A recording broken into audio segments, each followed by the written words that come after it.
Hi, I'm Brendan Anderson. And I'm Ryan Garrett. Today we're going to talk to you guys about the differences between static and dynamic stretching.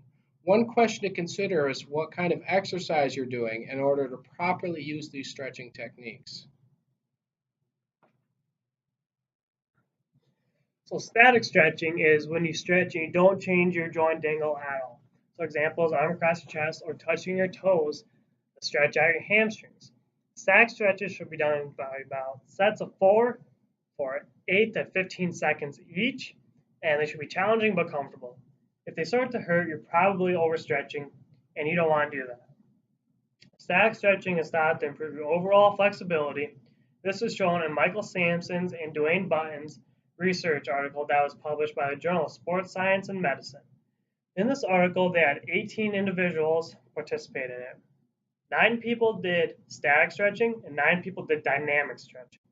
The 9 people who did static stretching increased their sit and reach of 6 inches by 3%, and then the people who did dynamic stretching saw no significant increase. So this goes to show that activity-specific stretching increases that activity, which is shown in the research study. So for example, if you're playing basketball or football, you want to do dynamic stretching. And if you're doing the sit and reach, you want to do static stretching.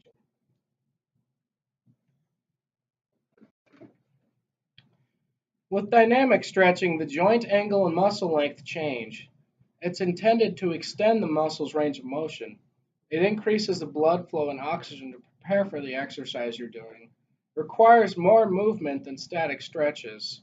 Different examples of dynamic stretches are going to be things like your standard lunges, and some people like to add a twist to get a better stretch in there. Other examples are going to be things like jump squats.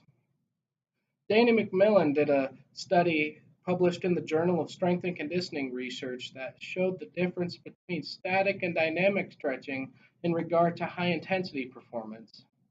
The dynamic warm up group showed better power and agility scores, whereas the static stretching group showed absolutely no change as opposed to the no warm up group.